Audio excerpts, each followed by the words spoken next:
Penuhilah hasrat aku dengan cara membunuh-bunuh orang.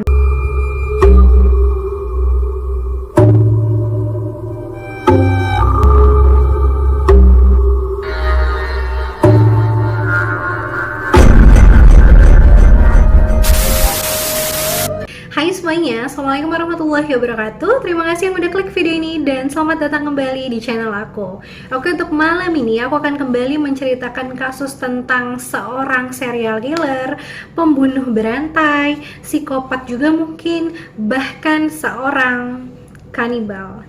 Kadang kita aja ngedenger nih, kalau aku pribadi ngebaca atau ngeriset kasus tentang psikopat dan pembunuh berantai, itu kadang kepalanya udah kayak mumet duluan, udah mual ngebayanginnya, dan udah takut gitu, serem gitu kan. Kok ada sih orang kayak gitu di dunia ini?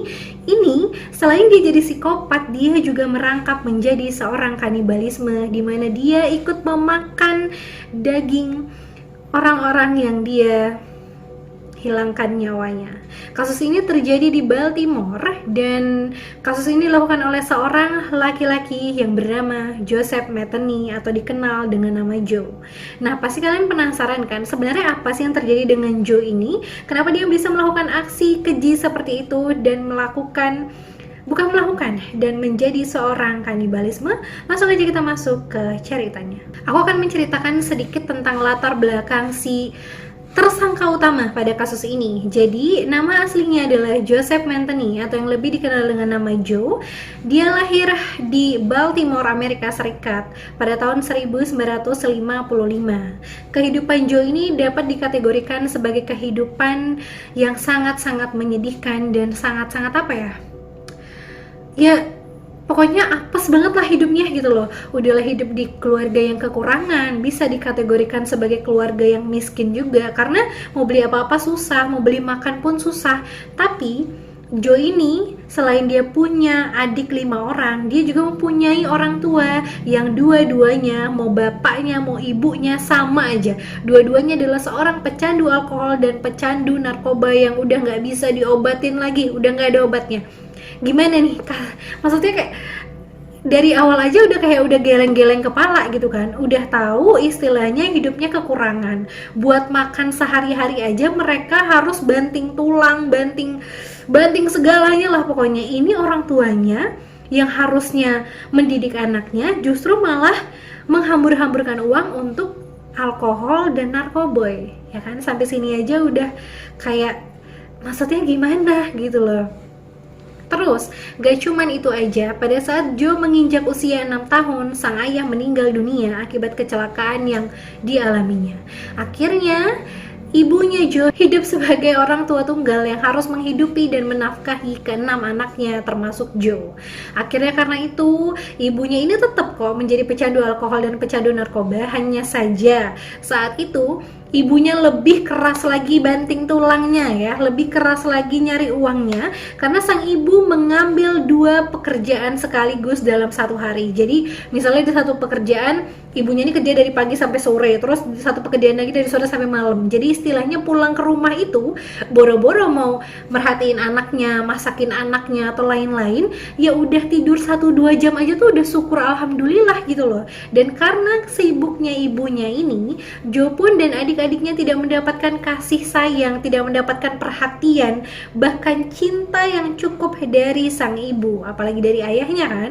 Ayahnya aja semasa hidupnya jadi pecandu yang gak benar kayak gitu, dan sekarang ayahnya udah gak ada gitu loh. Dan ini pun membuat Joe dan adik-adiknya pun terbiasa hidup mandiri dan mengurus diri mereka sendiri tanpa kasih sayang dan cinta dari sang ibu. Tunggu dulu, sampai sini aja. Coba deh kita inget-inget lagi semua kasus psikopat yang pernah aku bahas, kasus serial killer ataupun kasus orang-orang yang suka melakukan tindakan-tindakan yang di luar nalar kita gitu loh, sampai kita tuh nanya kok bisa sih mereka itu kayak gitu, ya kan? Tapi setelah aku lihat-lihat dan ingat-ingat lagi, rata-rata semua serial killer yang pernah aku ceritakan ke kalian, pembunuh berantai, psikopat sekalipun, itu masa kecilnya memiliki template yang sama. sama-sama nggak diperhatiin orang tuanya, sama-sama tidak mendapatkan cinta dan kasih sayang yang cukup sama orang tuanya pecandu alkohol, orang tuanya kasar, suka melakukan kekerasan fisik, baik verbal dan non-verbal, dan anak-anaknya rata-rata suka menyiksa ataupun menyakiti hewan gitu loh, karena saking nggak dipeduliin sama orang tuanya, jadi nyari perhatiannya tuh ke yang aneh-aneh. Ya nggak sih? Ya kan? Kalian juga pasti ngeh kan sama statement aku barusan, dan kalian juga kayak, oh iya juga ya, mungkin. Tapi aku kayak, apa efeknya akan separah itu ya kalau seandainya nggak dapat perhatian atau nggak dapet cinta yang cukup dari orang tua. Tapi aku nggak tahu ya, karena mungkin aku nggak di posisi mereka itu, jadi aku juga nggak bisa dong ngomong yang kayak, ih kenapa ya mereka gini-gini. Nggak bisa, kita nggak bisa ngejudge orang lain ya dong, karena kita nggak tahu apa yang dirasain orang lain ya dong, betul kan? Nah terus udah ke distract nih sama pernyataan yang tadi, kita lanjut lagi. Habis itu ternyata si Joe ini hidup mandirinya tadi, dia pun akhirnya pada usia 18 tahun diterima di Angkatan Militer Amerika Serikat dan bekerja di sana. Tapi sayangnya dia bekerja di sana hanya selama 2 tahun aja karena dia dipecat secara tidak hormat. Tapi di sini aku juga kurang tahu nih, dia dipecatnya karena apa? Entah karena kelakuannya kah, atau karena dia melakukan sesuatu yang tidak diperbolehkan di sana, itu aku kurang tahu juga. Dan pas dia dipecat, pas dia dikeluarkan secara tidak hormat dari Angkatan Militer Amerika Serikat, Joe pun merasakan depresi, pusing, dia nggak tahu lagi mau kerja apa lah. Aku nih udah nggak dikasih kasih sayang orang tua aku, nggak dipeduliin sama emak bapak aku ya kan, hidup sendirian lontang-lantung lah dia, udah nggak punya uang, terus nggak punya pekerjaan, depresi, sedih, stres juga, frustasi juga. Akhirnya si Joe ini memutuskan untuk menjadi ayahnya jilid 2. Ngapain? Dia pun mulai minum alkohol, mengkonsumsi narkoboy, dan benar-benar mencontoh, benar-benar plek-plek seperti bapaknya dulu. Bukan menjadikan itu pelajaran, tapi justru menjadikan itu contoh yang mungkin dikiranya patut untuk dicontoh gitu ya. Nah terus mabuk-mabukan jalan ya kan, narkoboy jalan terus. Dia pun akhirnya nih terus mencari pekerjaan baru kan, dan mendapatkan pekerjaan baru sebagai supir truk di salah satu perusahaan yang ada di sana. Nah terus nih udah jadi supir truk kan, udahlah nih kerja lah dia jadi supir truk tiap hari ini. Nah di sana dia bertemu dengan seorang wanita yang membuatnya jatuh cinta pada saat itu. Tapi sayangnya lagi, perempuan yang membuat Joe jatuh cinta ini bukannya perempuan bener yang bisa membawa dia dari jalan suramnya dulu yang jadi pecandu narkoba ini ke jalan yang bener gitu ya. Tapi si perempuannya ini justru sama aja tingkah lakunya, 11-12 sama si Joe, sama-sama suka alkohol dan sama-sama suka narkoboy. Jadi udah nih, mereka ketemu, jatuh cinta, nikah lah mereka, pasangan alkoholik dan pecandu narkoba ini ya. Terus emang jodoh tuh cerminan diri apa gimana sih, tapi ini terlalu sama, terlalu nempel gitu kan. Dan mereka pun benar-benar menjadi suami istri yang mengulang kisah masa lalu orang tuanya Joe yang sama-sama menjadi pecandu ya kan. Jadi Joe benar-benar mengulang, beneran ngejiplak bulet-bulet itu apa yang orang tuanya lakukan. Ya dicontohnya juga lah, dapat bininya juga sama 11-12 sama dia ya kan. Mereka menikah dan tinggallah di Baltimore. Terus mereka berdua punya seorang anak nih, hiduplah bahagia mereka bertiga ya kan. Joe kerja jadi supir truk, terus istrinya diam di rumah ngasuh anaknya. Terus jalanlah waktu nih, bertahun-tahun kan mereka hidup bareng sampai anaknya berusia 6 tahun. Ingat, 6 tahun Joe ditinggalin orang tuanya, ditinggalin ayahnya, meninggal karena kecelakaan. Nah, ketika anaknya Joe ini berumur 6 tahun, justru malah anak dan istrinya Joe inilah yang meninggalkan Joe pergi dari rumah. Loh kenapa bisa gitu kan? Jadi kan Joe ini kan kerjanya kan supir truk yang pergi keluar kota gitu loh, seringnya gitu kan. Jadi hampir setiap minggu dia jarang pulang ke rumah karena mengharuskan dia pergi keluar kota terus gitu loh. Dan ketika dia pulang nih dari keluar kota nih ya, pada suatu hari ini nih, dia mendapati rumah itu dalam keadaan kosong, melompong, dan pas ngecek barang-barang istri sama anaknya, oh pada nggak ada, pada embles, hilang semua. Dan dari situ pun dia menyadari bahwa istri dan anaknya pun pergi meninggalkan dia. Sudah tuh dicari tahu kan sama si Joe ini, kemana lah ya istri sama anak aku nih gitu loh. Kenapa mereka ninggalin aku, salah aku tuh apa, aku udah banting tulang untuk mereka pergi keluar kota hampir saban tiap minggu gitu kan, kok mereka tega ninggalin aku. Dan ketika dicari tahu sama si Joe, ternyata istrinya kabur dengan pria lain keluar kota. Jadi pergi jauh dari Baltimore bersama pria lain, membawa anak mereka yang baru berusia 6 tahun. Ini beneran ceritanya bener-bener kayak ya udah, emang buah tuh nggak jauh dari pohonnya kalau dilihat dari kisah ini kan. Bapaknya gimana, ibunya gimana, kayak gitu juga lah dia memperlakukan anaknya. Kayak gitu juga lah dia mendapati keluarganya dan kehilangan anaknya di usia 6 tahun gitu kan. Terus karena dia tahu nih bininya yang dia cinta ya kan, yang dia sayang, tega meninggalkan dia demi seorang pria lain, sakit hati lah si Joe ini, dendam kusumat lah dia sama si istrinya ini ya kan. Udahlah dia stres di apa tadi? Dia di ini aja apa? Dia dipecat dari angkatan militer aja dia gila ya kan, sampai istilahnya frustasinya tuh tingkat tinggi banget gitu loh. Ini ditinggal sama orang-orang yang dia sayang. Udah, frustasinya nambah, sedihnya nambah, depresinya nambah, dan stresnya pun nambah. Dan karena kekesalannya ini ya kan, dia pun akhirnya melakukan sesuatu yang seharusnya tidak dia lakukan karena sudah nggak tahu lagi cara melampiaskannya gimana. Udah sakit hati banget nih dia sama istrinya ya kan. Dia pun akhirnya memutuskan untuk melampiaskannya dengan cara menghilangkan nyawa orang, karena di matanya cukup sudah aku ditinggalin ayah aku, ditelantarin ibu aku, ditinggalin istri dan anak aku yang aku cintai. Sekarang aku nggak mau lagi ditinggalin orang. Akulah yang berhak ngatur orang tuh boleh ninggalin aku atau enggak, orang tuh berhak hidup atau enggak. Aku yang punya kuasa, aku yang punya andil atas itu gitu loh. Udah kayak gitu. Dari sinilah dimulai perbuatan keji dan menyeramkan dari Joe, dan dia pun benar-benar melakukan aksinya untuk menghilangkan ataupun melepaskan rasa sakit hati yang dia rasakan ketika ditinggal istri dan anaknya. Nah sekarang kita mulai masuk nih ke pembunuhan yang dilakukan oleh Joe. Siapa aja sih korban-korbannya dan gimana sih cara dia ngebunuhnya?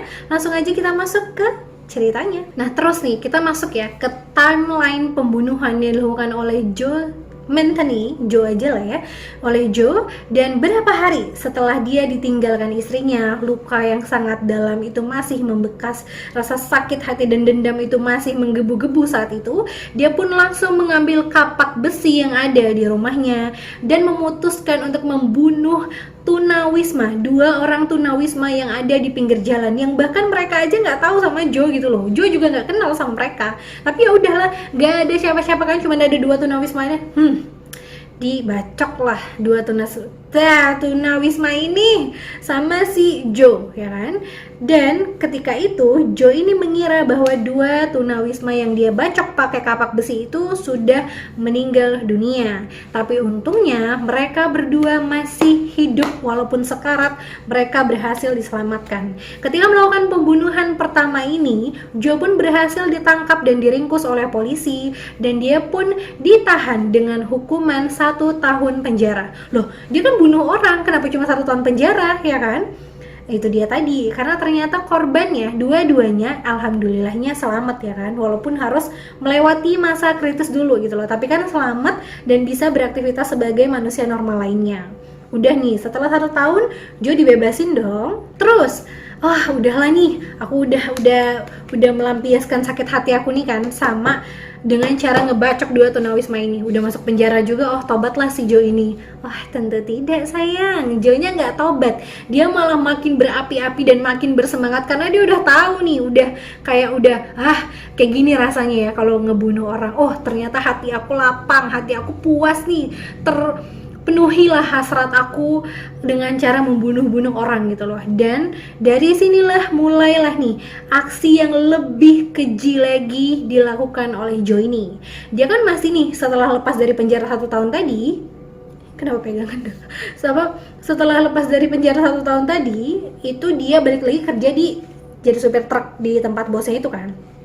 Nah, dia mulai nih menyusun rencana kira-kira gimana cara aku bisa memakan korban lagi tapi tidak ketahuan polisi, dan aku juga bisa melakukan aktivitas-aktivitas lain seperti yang udah aku imajinasikan dan bayangkan gitu loh, ya kan. Terus tercetuslah ide bahwa dia ingin membuka kedai burger di food truck yang ada di tempat perusahaan bosnya. Ya Allah, ngomongnya aja udah belibet. Jadi ceritanya waktu itu si Joe ini ngedatengin bosnya, ya kan. Dia langsung ngomong nih sama bosnya, bos saya mau ngomong bos, boleh bos, gitu kan. Terus kata bosnya, oh iya boleh, masuk aja. Ngomong apa Joe, ngomong apa, ngomong aja, kata bosnya kan. Terus Joe nya ngomong gini, bos, kan di tempat truk itu ada food truck yang nggak dipakai ya bos ya, jadi boleh nggak kira-kira saya yang memperbaiki food truck itu dan saya pakai food truck itu bos sebagai tempat tinggal sekaligus tempat saya jualan juga gitu loh. Hah, gimana maksudnya, kata bosnya gitu kan. Terus akhirnya Joe ngejelasin nih, dia ngomong nih sama bosnya, bos kan dengan saya tinggal di food truck ini saya lebih apa ya, lebih enak gitu loh kerja, karena lebih deket juga kan posisinya bos dari tempat saya nyupirin kerja supir truk ini gitu loh. Dan Senin sampai Jumat itu saya jadi supir truk, terus Sabtu minggunya saya jualan burger gitu bos, gimana? Boleh nggak bos kira-kira saya pakai food trucknya? Kan lagian nggak kepake juga bos food trucknya. Oh iya juga sih, bener juga sih kata kamu bisa efisien juga nih kerjanya kalau kamu tinggal di food truck sini juga, kata si bosnya itu kan. Oh, oke deh pakailah, daripada itu food truck saya nggak tahu urus juga, pakai aja sama kamu, kata si bosnya itu. Udah di ACC sama bosnya, si Joe pun memperbaiki food trucknya dan menggunakannya sebagai tempat tinggal dan sebagai tempat jualan di Sabtu Minggu, jualan burger tadi ya kan. Nah, disinilah dia memulai aksi kejahatan yang lebih ekstrim lagi, lebih menyeramkan lagi. Bahkan ini kalau kalian lagi makan, stop dulu lah, takutnya ada yang orangnya visual mungkin diceritain langsung membayangkan, nanti malah mual, malah jijik kan, gak enak ya. Jadi jangan makan dulu, tapi kalau orangnya udah hajar baik, langsung aja mau makan gak makan, dengerin ya. Nih, dia mulai mengatur rencana gimana caranya memakan korban seefisien mungkin, ya kan. Akhirnya dia pun menargetkan PSK atau pekerja seks komersial atau wanita malam yang dia undang ke food trucknya untuk melayaninya setiap malam. Jadi setiap malam tuh ganti-gantian gitu loh cewek-cewek yang diundang ke food trucknya, dan korban pertamanya ini langsung 2 wanita malam. Nah, 2 wanita malam yang menjadi korban pertama ini bernama Kimberly Spicer dan Catherine Ann. Kimberly dan Catherine ini dipanggil pada hari yang sama untuk melayani si Joe pada malam itu. Tapi alih-alih melayani Joe, alih-alih berhubungan sama si Joe, mereka berdua ketika datang langsung dibantai habis-habisan sama si Joe, dihilangkan nyawanya sama si Joe, dan dieksekusi langsung sama si Joe. Dieksekusi gimana nih maksudnya? Entah dikubur kah mereka, atau dibiarin aja, atau dibuang kah mayatnya, atau gimana? Oh enggak, mereka berdua tubuhnya itu yang udah tidak bernyawa tadi dikulitin, ya kan, terus tahu kan, aku ngomong dicacah-cacah, ya kan, cacah-cacah, terus habis dicacah-cacah tulangnya dibuang ke hutan belakang yang ada di kayak lapangan truknya gitu, dan potongan-potongan dagingnya tadi dimasukin ke Tupperware. Bukan Tupperware, kalau di apa ya, kayak box plastik ya gitulah. Kebayangkan kalian box plastik yang lumayan ukurannya medium gitu, disusun lah di situ potongan-potongan daging tadi, ya kan, dimasukin lah ke freezer, dinginin gitu biar fresh terus katanya. Udah, yang 2 tadi lolos, berhasil, lanjut lagi template ya, semuanya template. Ngundang wanita malam, dihilangkan nyawanya, dicacah-cacah, dipisahin tulang, dibuang ke hutan, terus dagingnya dimasukin ke dalam freezer, gitu-gitu terus sampai korban ke-8, ke-9. Dan pada akhirnya kejahatan ataupun kekejian yang dilakukan oleh Joe ini tercium oleh polisi dan dia pun akhirnya tertangkap. Hah? Gimana caranya dia bisa ketangkap gitu kan? Gimana nih caranya dia bisa ditangkap polisi? Jadi aku mau ngomong dulu. Kalian pasti bingung kan? Itu daging kenapa disimpan di freezer, ya kan? Buat apa? Nanti aku kasih tahu ya. Terus pas dia mau melakukan aksinya di korban yang ke-9, wanita malam yang ke-9 atau yang ke-10 ya, aku juga agak lupa. Nah, wanita itu bernama Rita Kemper. Nah, Rita ini waktu itu diundang lah untuk melayani Joe seperti korban-korban sebelumnya. Dan pada saat itu, gak banyak kecang-cincong lagi, Joe langsung memukul kepala Rita dengan benda tumpul sampai Rita itu pingsan. Yang ditahu Joe dia pingsan. Ketika melihat Rita pingsan, Joe pun langsung nih balik badan kan, nyari-nyari alat lah, apa gimana lah, aku mau bunuh si Rita nih pakai apa, yang pakai ini, pokoknya nyusun lah rencana dia gimana caranya dia mau ngebunuh si Rita ini kan. Yang nggak Joe tahu adalah si Rita itu nggak pingsan. Rita hanya pura-pura pingsan untuk mengelabui Joe dan kabur dari food trucknya. Ketika dia tahu bahwa Joe sedang memalingkan badannya, Rita pun bangun perlahan-lahan dan langsung lari ngibrit pergi dari food truck itu sejauh mungkin sampai dia menemukan polisi dan melaporkan semua yang dia alami di food trucknya si Joe.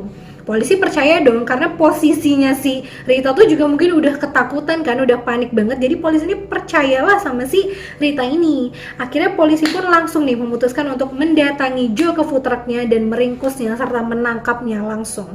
Terus gimana nih dengan si Joe ya kan? Apa yang dilakukan Joe ketika dia tahu nih kalau korbannya ini kabur gitu kan?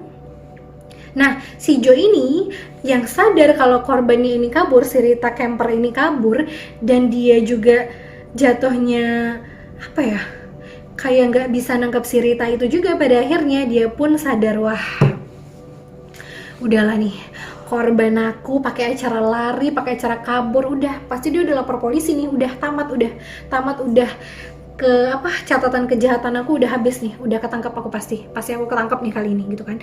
Dia pun, si Joe pun gak berusaha buat kabur, buat lari, buat ngemasin barangnya, buat bersembunyi, enggak. Si Joe langsung merapikan tempat food trucknya, memakai baju ya pokoknya rapi-rapi, dan langsung standby duduk di depan food trucknya sambil menunggu polisi menjemputnya. Karena mungkin bagi dia udah selesai kali pencarian pembalasan atau pelampiasan sakit hatinya selama ini, mungkin ya kan. Jadi dia juga nggak ngelawan sama polisi. Begitu polisi datang juga ya udah, dia tanpa perlawanan, tanpa tekanan, menyerahkan diri dengan polisi, langsung kayak ya udah Pak, bos saya aja gitu loh. Mungkin dia juga udah capek kali sama hidup apa gimana juga nggak tahu lah ya, pokoknya langsung ditangkap polisi nih.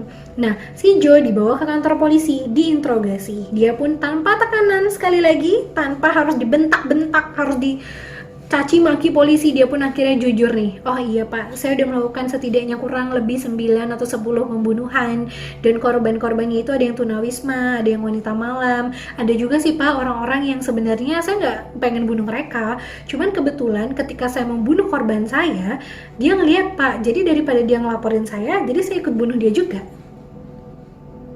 gitu katanya.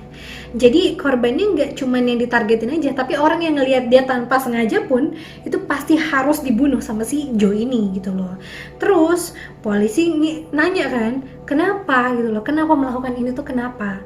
Joe cuma bilang, ya saya nggak tahu Pak, saya cuman ya udah, saya sakit hati aja, saya ngerasa puas dan lega ketika saya melakukan itu. Ya template pembunuh berantai lah, alasannya sama, lega, plong, nggak tahu, bingung, lakuinnya kenapa juga nggak tahu, bingung segala macem ya kan.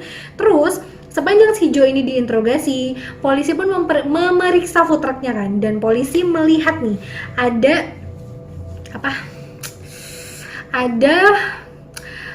Tupperware yang tersusun rapi di freezer itu loh, ada kan, banyak banget udah dagingnya, udah fresh merah-merah kayak gitu kan dagingnya. Polisi pas ngeliatnya kayak wah ya udahlah gitu kan, namanya juga orang jual burger ya, toh juga nggak ada yang aneh ini ya kan. Tapi pas polisi mengecek kembali tekstur dagingnya mungkin atau apa juga aku kurang tahu, polisi langsung ngeh nih kalau ini bukan daging sapi, bukan daging babi, bukan daging ayam atau daging apa, ini beda nih gitu kan. Akhirnya polisi pun membawa daging itu dan memeriksanya, dan betapa kagetnya mereka, hampir mau pingsan kali, terutama polisi wanitanya. Ternyata semua daging segar yang mereka lihat di freezer penjual burger si Joe ini adalah daging manusia. Daging manusia. Selama ini Joe menjual burgernya dengan daging manusia, bukan daging sapi, bukan daging babi, udah biasa itu mah. Ini dia jualan pakai daging manusia, pure daging manusia. Pas ditanya sama si Joe, apa nih, ya kan? Apa nih, kenapa ada daging manusia di freezer kamu? Kata si polisi ini. Joe bilang, oh iya pak, saya memang pakai daging manusia. Daging orang-orang yang saya bunuhin kan mubazir pak kalau dibuangin. Jadi ya udah, saya jadiin aja mereka daging-daging burger saya. Toh juga jadinya kualitasnya kelihatan bagus, dagingnya tebel-tebel. Terus pak, rasa daging manusia dan daging babi yang biasa saya jual itu sama pak, rasanya sama 11-12, mirip banget. Toh ya pak ya, selama ini pembeli saya banyak banget yang membeli burger daging manusia saya, dan mereka nggak ada satupun yang ngeh atau bahkan mempertanyakan ini daging manusia bukan, gitu kan. Jadi berarti semua konsumen dia nggak ada yang tahu dong kalau dia ternyata jual daging manusia dan mereka ikut makan. Otomatis secara tidak langsung Joe ini menjadikan seluruh customernya yang membeli burgernya menjadi kanibal berjamaah, kanibal massal, ya nggak sih? Karena mereka menikmati daging burgernya juga, menikmati teksturnya juga, dan malah sering beli lagi gitu kan. Berarti kan mereka ketagihan, dan mereka otomatis seremnya nanti malah jadi kanibal juga kan, ketagihan daging manusia, ya nggak sih? Parah banget sih. Ini parah banget ya Allah. Gimana ya rasa orang yang beli burgernya ya? Ada dua pilihan sih. Antara mereka muntah-muntah kali ya, mual kali ya, karena mereka ngebayangin ya Allah, ternyata daging manusia tuh udah masuk ke dalam perut aku gitu kan.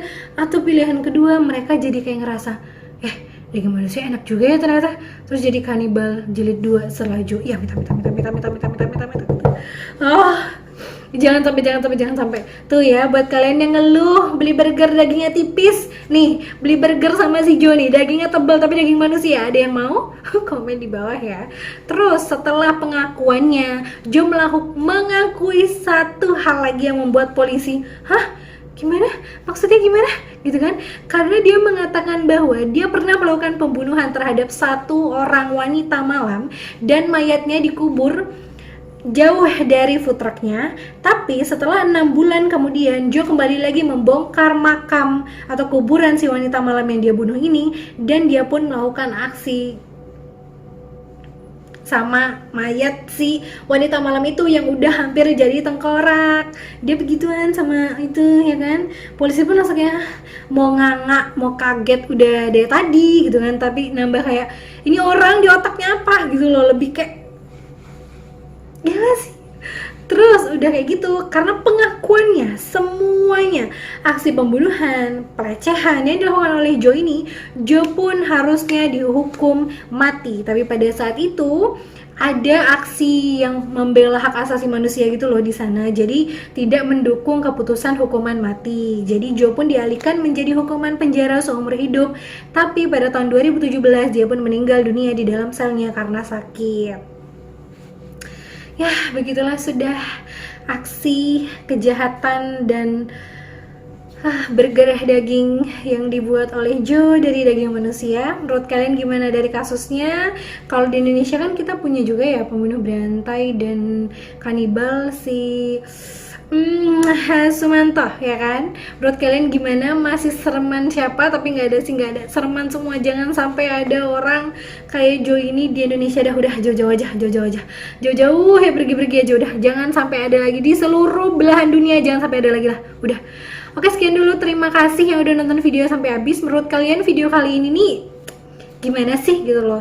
Dan ya, menurut kalian dari video ini aku jadi percaya, maksudnya aku jadi bener-bener ngerasain gitu loh, kalau kasih sayang, perhatian dan cinta dari orang tua itu bener-bener dibutuhin sama anak yang lagi tumbuh kembang, ya kan, supaya ngebentuk anaknya tuh yang gak akan kejadian kayak pembunuh-pembunuh berantai yang pernah aku ceritain, ya kan. Ya udahlah, segitu dulu videonya. Terima kasih yang udah nonton sampai habis. Jangan lupa like videonya kalau kalian suka. Komen-komen di bawah untuk ide-ide video dan saran lainnya juga. Subscribe channel aku, yang belum subscribe di channel aku.